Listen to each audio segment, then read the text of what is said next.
درود عزیزان، حالتون چطوره؟ امیدوارم که حالتون عالی باشه. درودهای بی‌پایان بنده سینا خدمت شما عزیزان با نگاه مهربونتون. پریسا هستم، مرسی که روی این ویدیو کلیک کردید. قراره بریم به تاجیکستان زیبا همراه شیم با یک جشن دلانگیز. بدون معطلی میریم و شروع میکنیم. لایک ویدیو رو بزنید، کانال رو سابسکرایب کنید، ما رو به دوستاتون معرفی کنید. خوشحال میشیم نظراتتون رو برای ما کامنت کنید و پیشنهاداتتون رو لینکاشو بفرستید. دونه دونه ریاکشن میشه و قراره اینجا کلی دقایقی رو با هم دیگه کیف کنیم. حاضری؟ پرزیدنت جمهوری تاجیکستان، اساسگزاری صلح و وحدت ملی، پیشوای ملت محترم امام علی رحمان.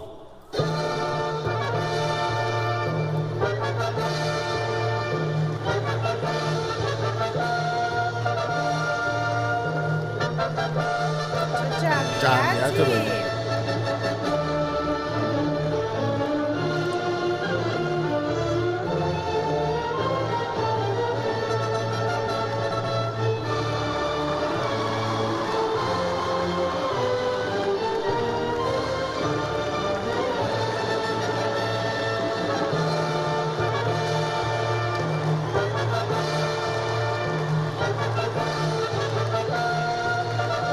رئیس جمهور خوش حس، واقعا خوش حس و حاله. سلامت باشید جان، تشکر. سلامت باشید. سوت هم میکشن از اون بر. خیلی دوست داشتنیه. سلام.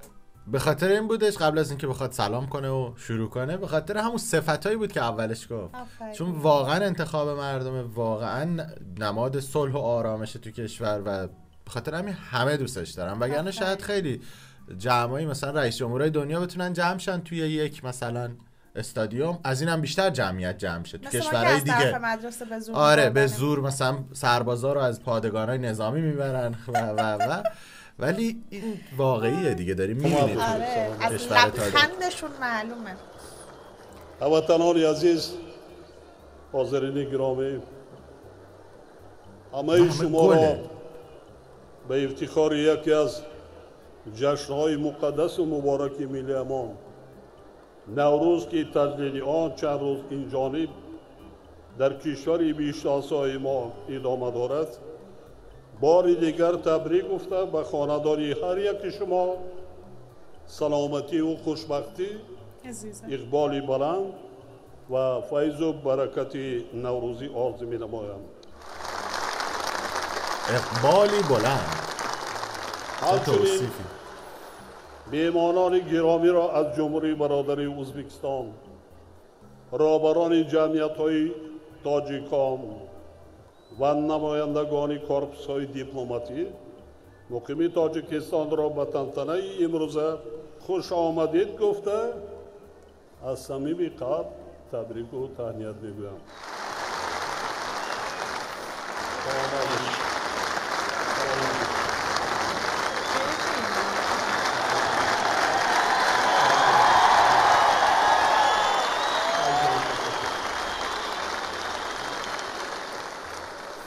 اون عزیزانی که توی میدان هستن انسان آدم بله. آها، یعنی یک جشن و هماهنگی مثلا رقص و از این چیز هست. بله. فرا رسیدن نوروز پیامی از برابر گردیدن شب روز، زنده شدن طبیعت، آغاز سال نو و موسم کشت و کار می باشد. میخواهم با افتخار ابراز نمایم که نوروز برای ما برابر با روز استقلال دولتی بسیار عزیز و گرامی می باشد، زیرا محض به شرافت استقلال و آزادی ما آیین و سنت های دیرینه ملی خود از جمله نوروز را احیا نمودیم.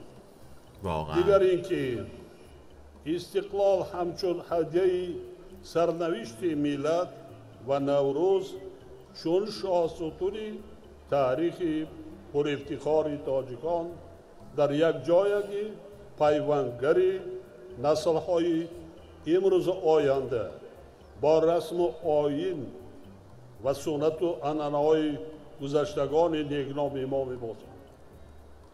قابل ذکر است که با در نظر داشت ماهیت و طبیعت بشردوستانه و انسان گرایانه نوروز از سال 2010 سر کرده، این آیین باستانی همچون جشن بین المللی جشن گرفته می شود.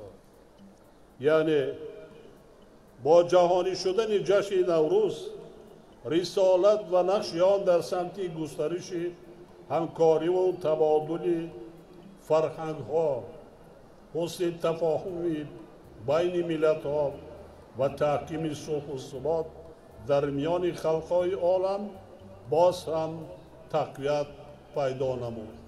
اصلا نوروز و حکمت و فلسفه آن بر پایه بزرگداشت و ستایش انسان صرف نظر از منسوبیت دینی و مذهبی و مقام اجتماعی، برابری، تحملگرایی، عفو و بخشش، آغاز صحیفه نو در زندگی و در مجموع صلح و ثبات بنیاد گردیده است. تا الان این همه صحبت کردن، یعنی همش از قشنگ، من داشتم همونا رو گوش میدادم، یعنی قشنگ غرق شده بودم به جای ریاکشن به صحبت‌های قشنگ. برابری اینی که مال هیچ کس نیست، مال همه است. دقیقاً. خودش اصلا یه نماده دیگه. این نو شدنه متعلق به همه است. از همش هم از صلح و دوستی و پایدار موندن و صلح آفرین صحبت میکنن. ارزش‌های جاودانی و اهمیت عمومی بشری نوروز برای ما تاجیکان در برابر زبان شیرین شیوای تاجیکی، تاریخ، علم و ادبیات و فرهنگی پرغناوتی با این زبان تعلیل شده مایه افتخار و سرفرازی و بهترین وسیله خودشناسی و خودآگاهی میباشد. ما همچنین افتخار داریم که در عصر 21 یعنی در زمان رشد با سرعت علم و تکنیک و تکنولوژی ها، نوروز با تاریخ 6000 ساله خود هنوز زنده است. در قلب هر یک ما همچون جزء جهان بینی و جهان شناسی نسل ها ریشه های عمیق دارد و نیازهای معنوی و اجتماعی مردمی ما را خانه می‌گرداند. ضمناً خاطر رسان می‌نمایم که یکی از عامل‌های مؤثر و توانای پایندگی ملت ما موجودیت سلسله جشن‌های اجدادی از قبیل سده، نوروز، مهرگان و تیرگان میباشد. باور دارم که ببین این خیلی خوب بوده، یعنی میگه اینجوری میشه که فرهنگ پایدار میمونه. آره.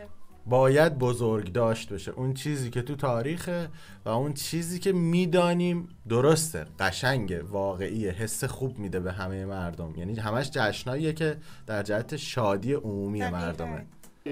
خلق کهن بنیاد سربلند ما با این جشن خورشیدی خود باز هزار ساله های دیگر میان مردم عالم شهرتیاب خواهد بود. همدیاران عزیز، بهار فصل زیبایی سال و همزمان با این موسم کشت و کار و پیکار سازندگی می باشد. از این رو مردم ما به استقبال نوروز نه تنها دسترخوان نوروزی می آرایند، به زیارت یکدیگر می روند و چاره‌بینی های فرهنگی و ورزشی دایر می کنند، بلکه تازه و آزاده، آباد و زیبا و کبودزار کنی خانه کاشانه، محل زیست خود، دهات و شهرک‌ها و کشتکار بهاری را نیز با رویه بلند و سازنده وسعت می‌بخشد. ما جشن نوروز امساله را در شهر خوجند باستانی دایر نموده ایستاده‌ایم. ساکنان شهر باستانی خوجند و دیگر شهر و ناحیه‌های ولایت سوخت از روزهای اول صاحب استقلالی تا امروز در برابر دیگر شهرنایه‌های مملکت به خاطر تامین نمودن رشد استوار اقتصادی مملکت و پیشرفت و آبادی کشور عزیزمان صادقانه زحمت کشیده است. جای تشکری زیبایی. من نمیدونستم که مثلا شاید فکر میکنم پایتخت مثلا چی میگن الان اینجوری که گفتن اقتصادیه یه جورایی خوجند. چون خیلی اسمشو میشنویم. بله. یعنی هم جاهای تاریخی بسیاری داره، هم توریست که میره دیگه. آره. میره شاید بخاطر همون آفرین، چون خیلی همون تاریخ چند هزار ساله بیشتر توی اونجا دیده میشه. خیلی قشنگ بود ویدیو، حسالش خوب بود. دوست داشتم که در ادامهش ببینیم اون گروهی که وسطن آیا اون اجرای میکنن رژه چی برنامه خاصیه، یه رقصای هماهنگ و حرکات موزونی به قول معروف میکنن، دنسی دارن اون وسط.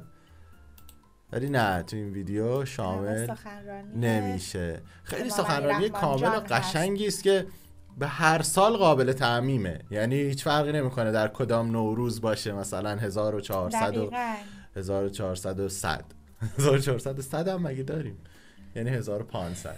یعنی منظورم اینه که سالها میتونه همچین اثرهای تاریخی بمونه. این همه بزرگ داشتن و احترام گذاشتن به نوروز زیبا. چطور تفکر کنی راجع به یک چیز خیلی قشنگه که ما اینو بارها و بارها از امام علی رحمان جان دیدیم و شنیدیم و توی عملم که همین لبخند مردم تاجیکستان رو میبینی میدونی که در عمل هم عین صحبتاشون هستن. آفرین، از اون لبخندای زوری به قول معروف نیست، از ته دله. امیدوارم که تاجیکستان همچنان بدرخشه و ما هم که با شما همراهیم و موزیکا رو گوش میدیم، طبیعت رو میبینیم و کلی چیز یاد میگیریم. دمتون گرم، قربون شکل ماهتون بشم. ماچ به کله هاتون تا یه ویدیوی دیگه. خدا نگهدار.